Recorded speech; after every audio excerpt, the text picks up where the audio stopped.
Hello students, welcome to the class on editorial decode, and in this class I will be decoding Rights for the Rightful Owners written by Brinda Karath. Now this editorial basically deals with the rights of the tribals. This editorial also deals with the issues of environment conservation, environment protection and the welfare of the other traditional dwellers in the forest areas.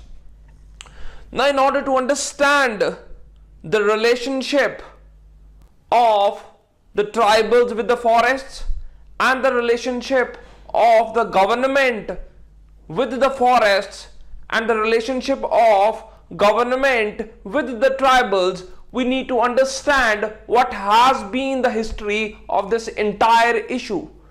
Now, as far as forests are concerned, they are a very resourceful resource.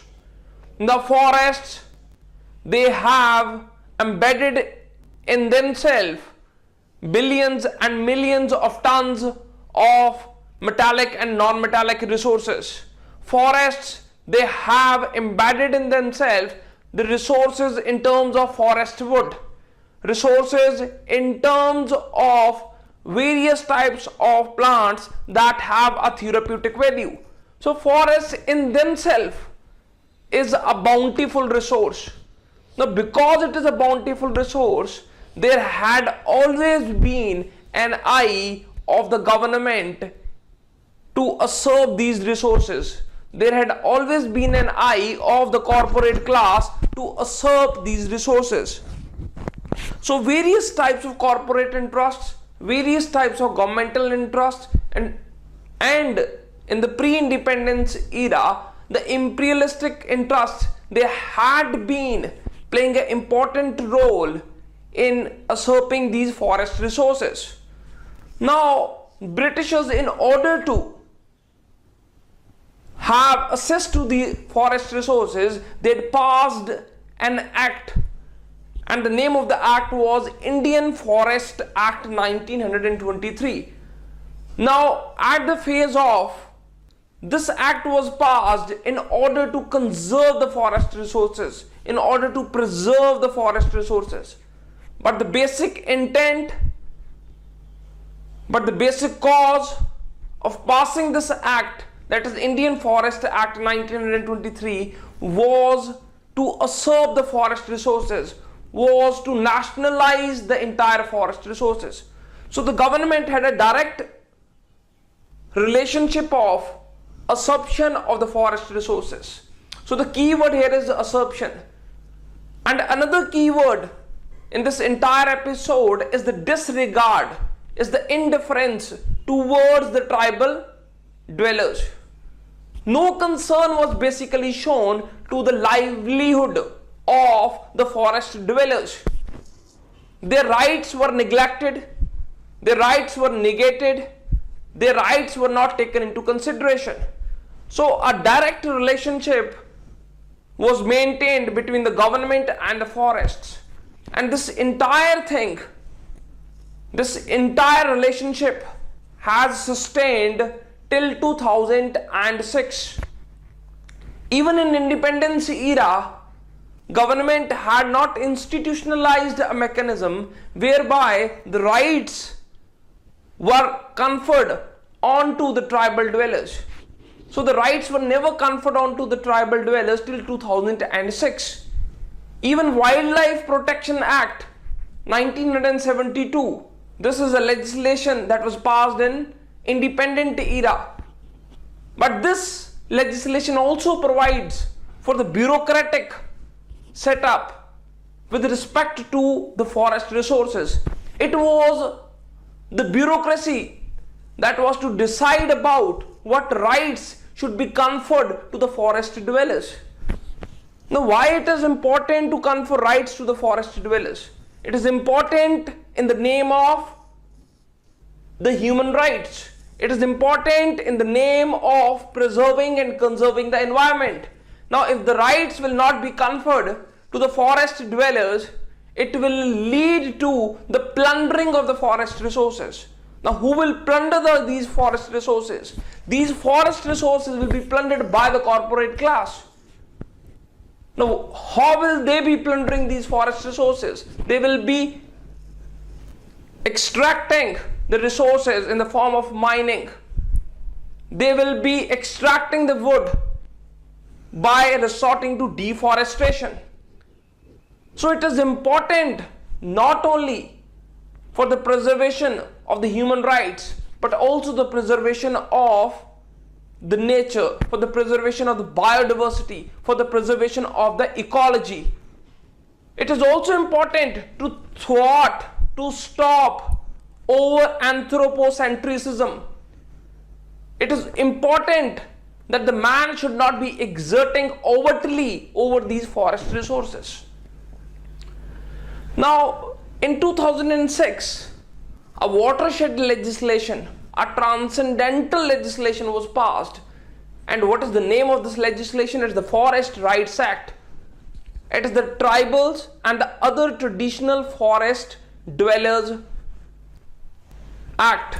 And what this act says? This act says that the tribal population and the other traditional forest dwellers, the other traditional forest dwellers means like the poor people, like the communities belonging to the lower strata, social lower strata of the society. Now, what is meant by social lower strata?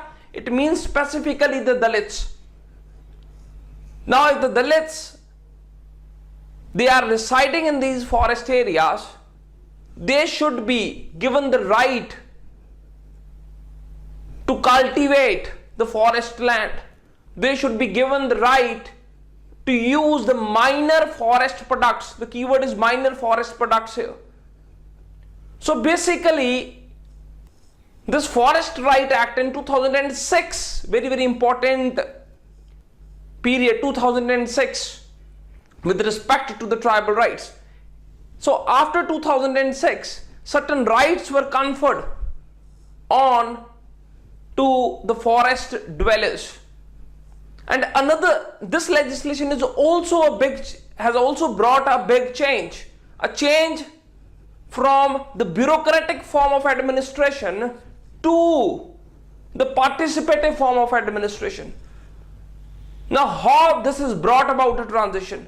Now, before 2006, we had a system whereby the bureaucracy was deciding about how the forest rights should be conferred on to the people. लोगों जो भी tribals हैं उनको कितना अधिकार देना चाहिए ये एक ब्यूरोक्रेट डिसाइड करता था। 2006 के बाद ये अधिकार लोगों को दे दिया गया है in the form of gram सभा, कंसेंट ऑफ द ग्राम सभा. It is the Gram Sabha that will be deciding about who are the traditional forest dwellers. It is the Gram Sabha who will be deciding about the rights of the tribals. It is the Gram Sabha who will be deciding about should the land be given away for the developmental purposes or not. So this legislation has brought about a transcendental, a phenomenal, a substantive change. How the rights of the tribals should be protected. But of late, as far as this editorial is concerned, there has been an aberration. There has been a change. Now what is this change? First of all, the government is trying to dilute the legislation. Now how the government is trying to dilute the legislation? Government is trying to do away with the consent of the Gram Sabha. Now how government is doing this in reality? Government is doing this in reality by adding certain sub-clauses to the Forest Rights Act. Government has added an exception. The keyword is exception here. The government has added an exception that the consent will not be mandatory if the land is taken away from a small coal bed area. If a land is taken away for the developmental purpose. Moreover, more exceptions has been added to this pious legislation, that is Forest Rights Act, in the form of, like, government has come out with numerous forest legislations in the form of Mine and Mineral Development and Regulation Bill. Now in this MMDR bill, it is not important, it is not necessary for the government to take permission from the Gram Sabha. So a dilution has been added. Then you have got compensatory afforestation management and planning authority. You have added another authority, but you have added n number of exceptions in the functioning of this authority with respect to the forest areas, how the forest areas should be actually used. So government, first of all, at the central level is trying to dilute this legislation.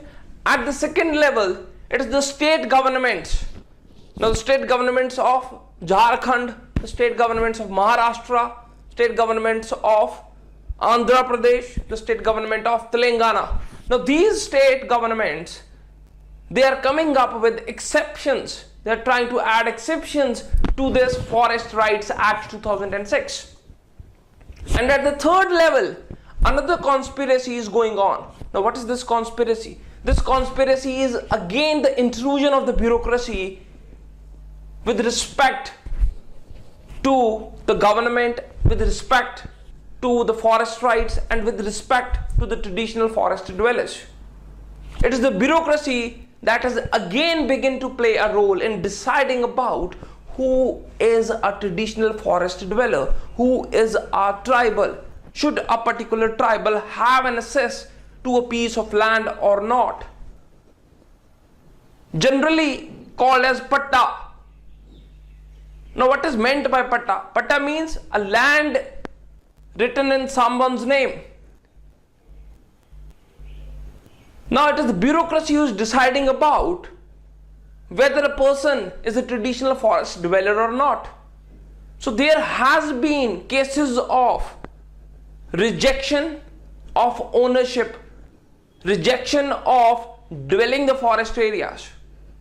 Now government, it is coming out with the use of the force in order to expel the people, expel the tribals who have failed to prove their